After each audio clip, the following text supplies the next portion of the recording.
Assalamualaikum and good morning for second week of lecture. So we are going to cover for subtopic 1.3 in chapter 1.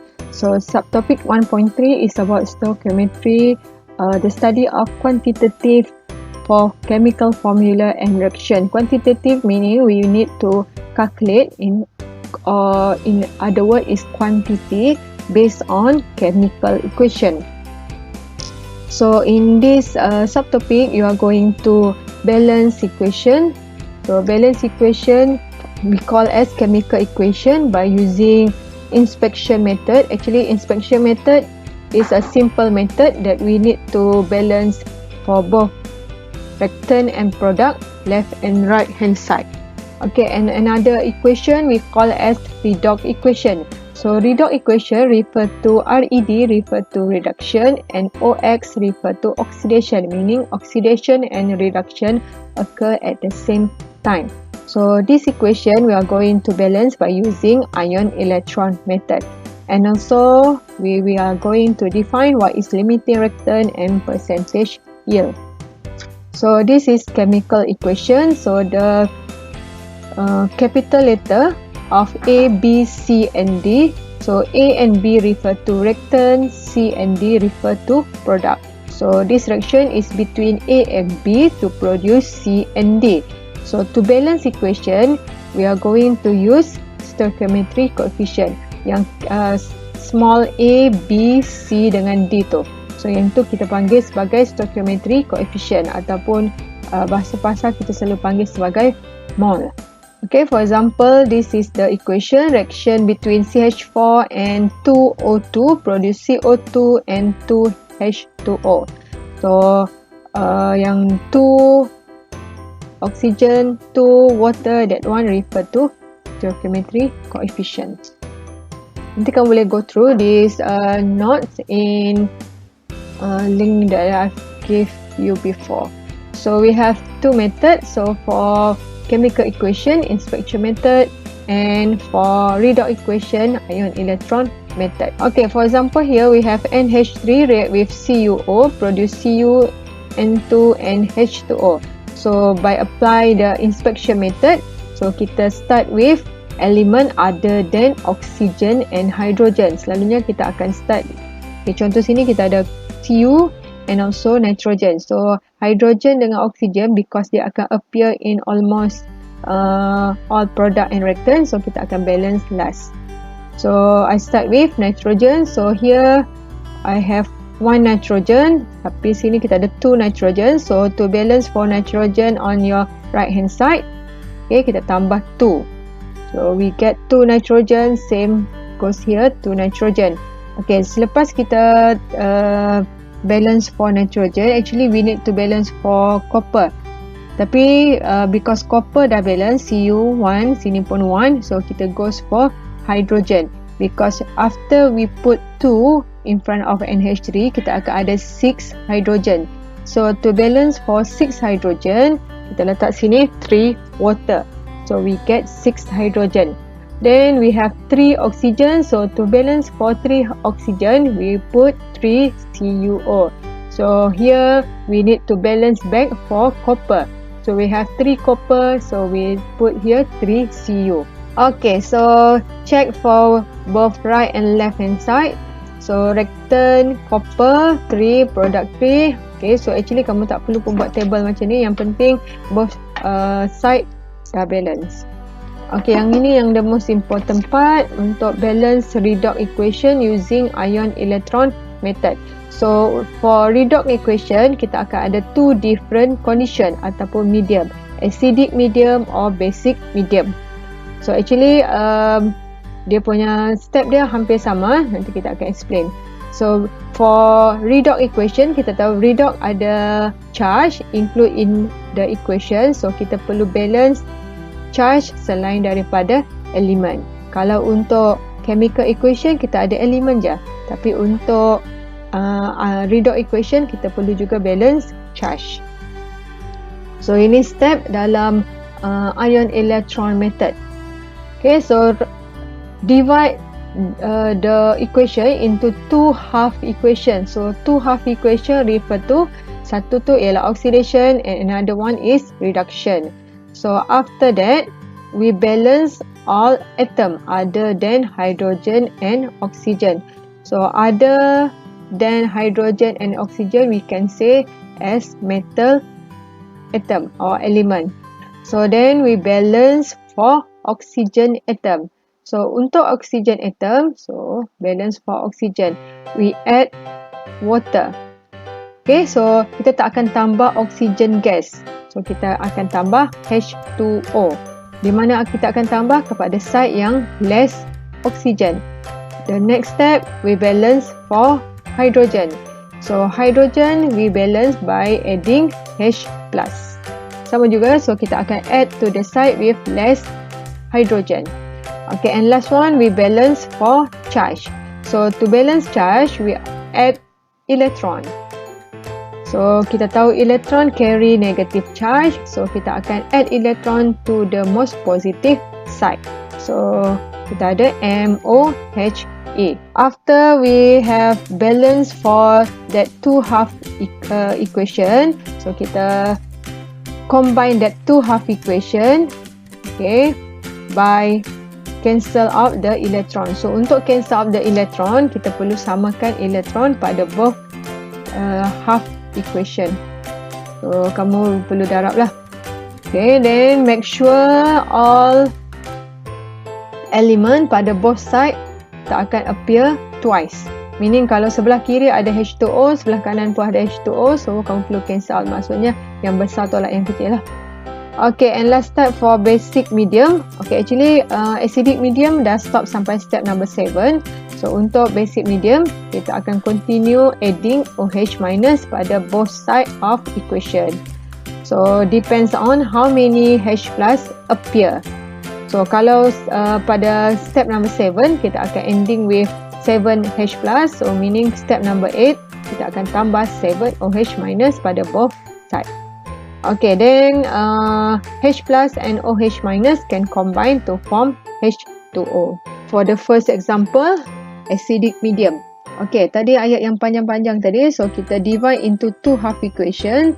So Cr produce, okay, produknya mesti ada Cr. So this one produce NO. So first half equation Cr2O7 2 minus produce Cr3 plus. Okay, untuk second half equation we have NO2 minus produce NO3 minus. Okay, second step we balance for element other than oxygen and hydrogen. So balance for Cr. So 2 Cr left hand side, 1 Cr. So letak sini 2. Okay, so saya buat untuk first half equation dulu. Then here we have 7O, no O on your right hand side. So to balance for oxygen, we add H2O. Okay, how many H2O we want to add? So 7O, so we add 7 H2O. After we add 7 H2O, we have extra 14 hydrogen on your right hand side.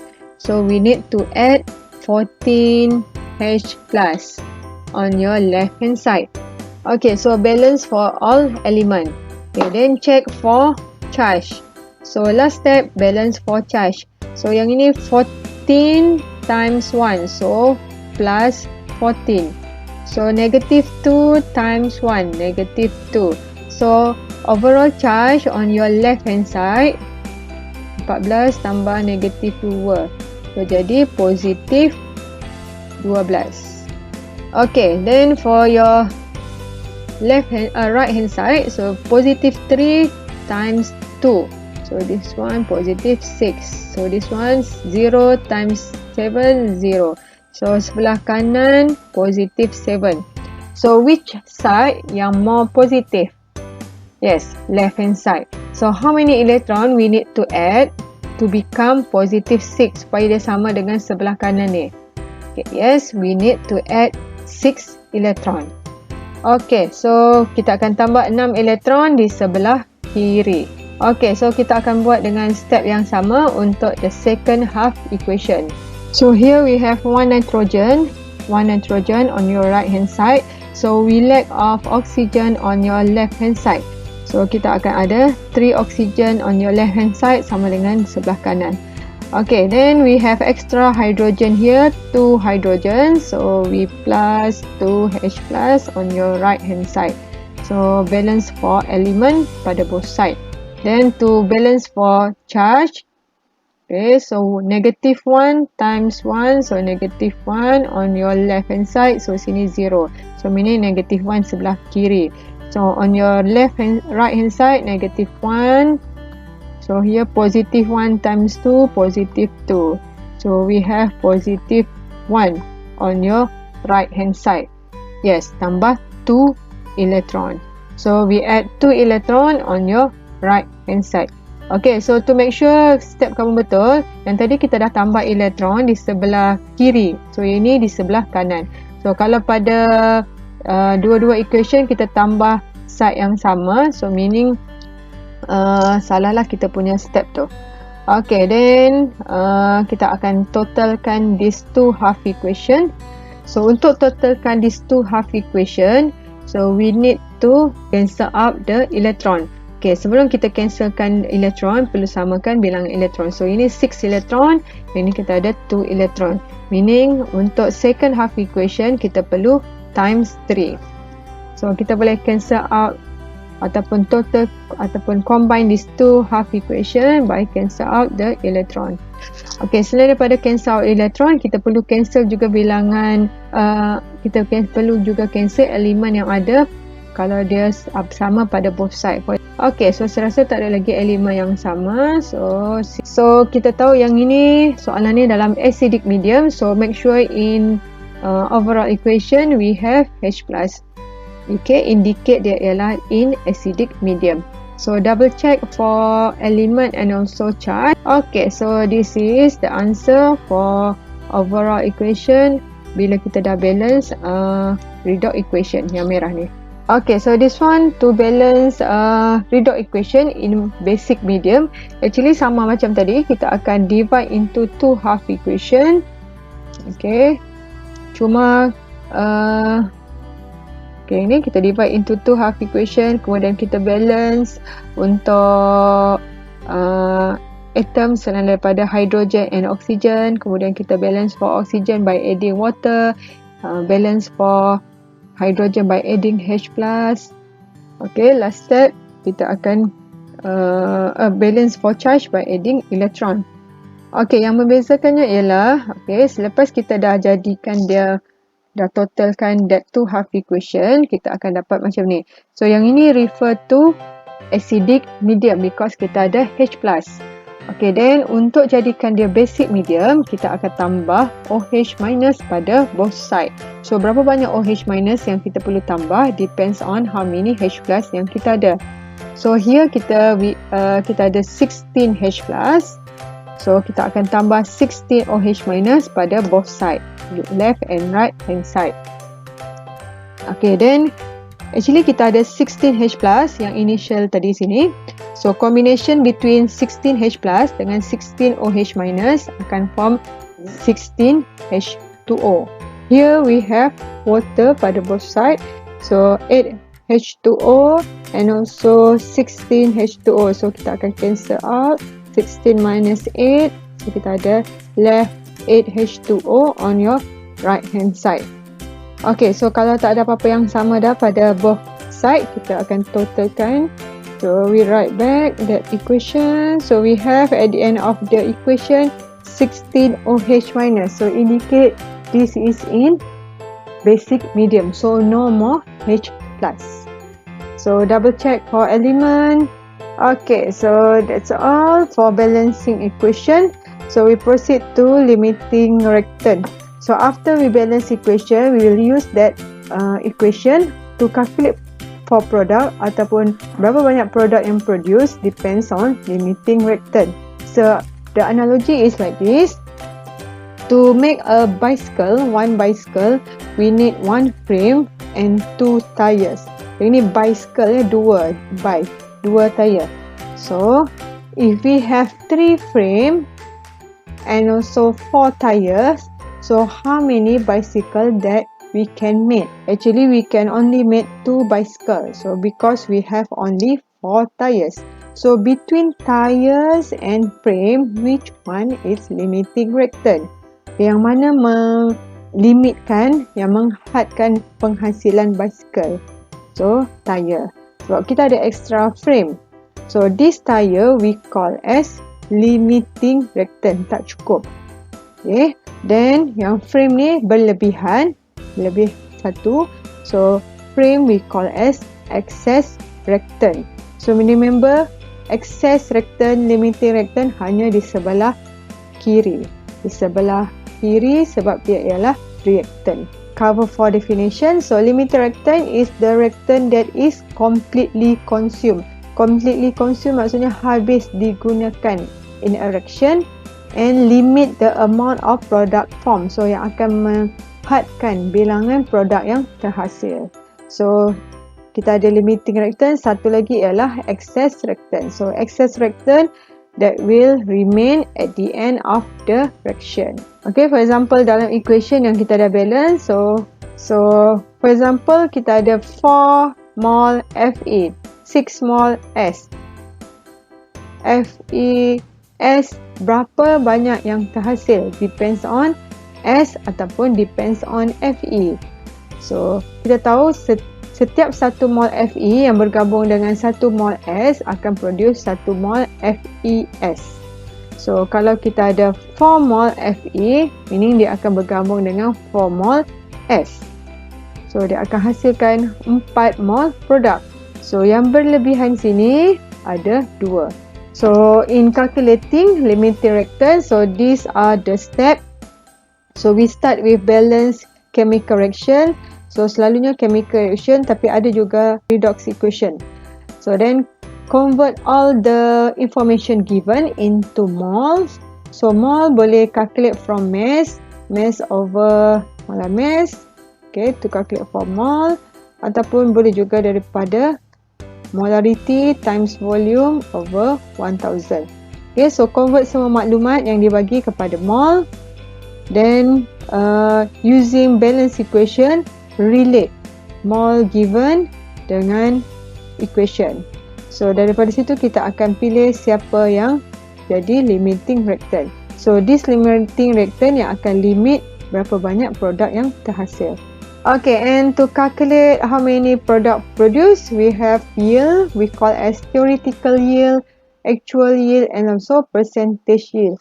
Okay, what is the definition for theoretical yield? Maximum amount of product that can be formed based on limiting reactant. Macam bicycle tadi, berapa banyak bicycle yang boleh terhasil? 2, berdasarkan siapa limiting reactant. That one we call as theoretical yield, secara teorinya. Secara teori berdasarkan limiting reactant. Okay, the next term is actual yield. So actual yield is the amount of product that actual obtain. So yang selalunya yang terhasil, dia akan lebih rendah daripada theoretical yield. So in our calculation, actual yield selalunya akan dibagi dalam soalan. Okay, then make sure this actual yield is less than theoretical yield because we want to calculate for percentage yield. So percentage yield, the formula is actual yield divided by theoretical yield times 100. So that's why actual mesti lebih kecil daripada theoretical. Because percentage yield sepatutnya less than 100%. Percentage yield ni menunjukkan berapa efficient sesuatu reaction tu berlaku. So kalau hampir kepada 100%, meaning efficiency reaction tu ataupun production dalam that factory is efficient. Okay, so this is the formula. So we will use this formula to calculate for limiting reactant in your module. So actual divided by theoretical times 100. So that's all. Thank you.